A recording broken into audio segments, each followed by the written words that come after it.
नमस्कार दोस्तों, मैं रीना आपके अपने channel Reena kitchen recipe and blogs में स्वागत करती हूँ। तो मकर संक्रांति 2023 जो कि 14 जनवरी 2023 शनिवार को पौष मास की शुक्ल पक्ष की द्वादशी तिथि को मनाया जाएगा। इस दिन सूर्य धनु राशि से निकलकर मकर राशि में प्रवेश करेंगे। साथ ही साथ सूर्य जब एक राशि से दूसरी राशि में प्रवेश करते हैं तो इस प्रक्रिया को संक्रांति कहा जाता है। मकर संक्रांति को सभी संक्रांति में अति महत्वपूर्ण माना गया है और मकर संक्रांति को खिचड़ी का पर्व भी कहा जाता है। मकर संक्रांति पर स्नान और दान का विशेष महत्व बताया गया और त्योहारों के देश भारतवर्ष में हर दिन कोई ना कोई पर्व या व्रत अवश्य मनाया जाता है। आस्था का प्रतीक यह त्यौहार सिर्फ एक परंपरा नहीं है, परंतु उन्हें मनाए जाने का प्रामाणिक वैज्ञानिक कारण भी उपलब्ध है।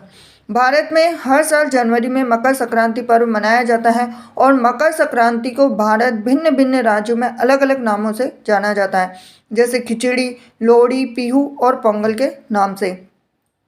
साथ ही साथ मकर संक्रांति 2023 के दिन के शुभ मुहूर्त टाइमिंग के बारे में जानेंगे। तो इस बार शुभ मुहूर्त जो पुण्य काल की अवधि है वो 5 घंटे 14 मिनट मानी गई है। साथ ही साथ मकर संक्रांति का जो महापुण्य काल 7 बज के सुबह 15 मिनट से लेकर 13 सेकंड तक है। साथ ही साथ दिन में 12 बज के 30 मिनट तक माना गया है। इसी के साथ संक्रांति महापुण्य काल का शुभ मुहूर्त 7 बज के 15 मिनट 13 सेकंड से 9 बज के 15 मिनट 13 सेकंड तक माना गया है, जो कि सुबह का मुहूर्त है।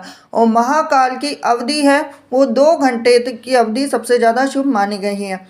पौष माह के दौरान जब सूर्य देवता धनु राशि को छोड़कर मकर राशि में प्रवेश करता है, उन दिनों सनातन धर्म में यह पर्व संक्रांति के तौर पर मनाया जाता है। संक्रांति के दिन सूर्य उत्तरायणी गति प्रारंभ करता है, इसलिए इस पर वह उत्तरायणी पर्व के नाम से भी जाना जाता है। भगवान शनिदेव मकर राशि के स्वामी हैं और इस दिन सूर्य मकर राशि में प्रवेश करते हैं।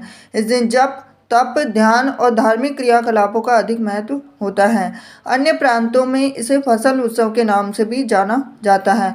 वैज्ञानिकों की माने तो पहले सूर्य पृथ्वी के दक्षिण गोलार्ध पर सीधी किरणें डालता है, जिसके कारण उत्तरी गोलार्ध में रात्रि बड़ी और दिन छोटा होता है।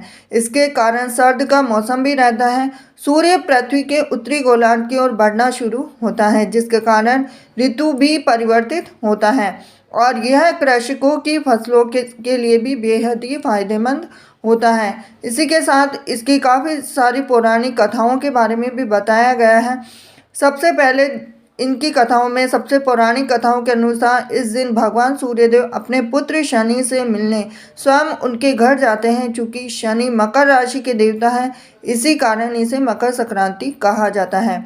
प्राचीन कथाओं की माने दूसरी कथा ये भी मानी गई है कि प्राचीन कथाओं की माने तो महाभारत युद्ध के योद्धा और कौरवों की सेना के सेनापति गंगा पुत्र भीष्म पितामह को इच्छा मृत्यु का वरदान प्राप्त था।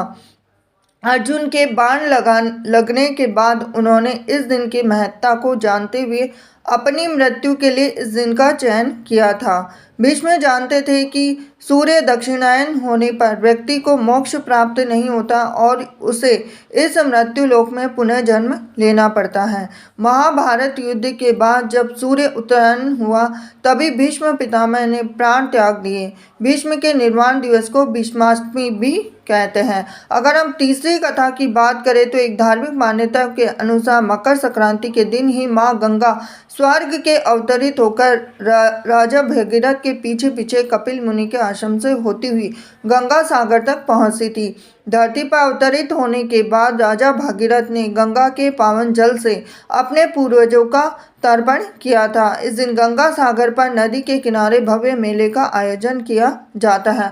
अगर हम कथा 3 की बात करें तो माता यशोदा ने संतान प्राप्ति के लिए ही इसी दिन व्रत रखा था और इस दिन महिलाएं तिल, गुड़ आदि का दूसरी महिलाओं को बांटती हैं और ऐसा माना जाता है कि तिल की उत्पत्ति भगवान विष्णु से हुई थी, इसीलिए इसका प्रयोग पापों से मुक्त करता है।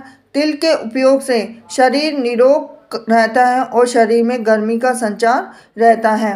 भारतवर्ष में इसको मकर संक्रांति बेहद हर्षोल्लास से माना गया है और इस रूप में अगर हम जानें तो अलग अलग क्षेत्रों में अलग अलग माना जाता है। जैसे हम बात करें पोंगल के नाम से जो तमिलनाडु में मनाया जाता है, वैसाखी के नाम से जो कि पंजाब आदि क्षेत्रों में सबसे ज़्यादा मनाया जाता है, और जो महाबिहू असम का सबसे प्रमुख त्यौहार भी ये माना गया है।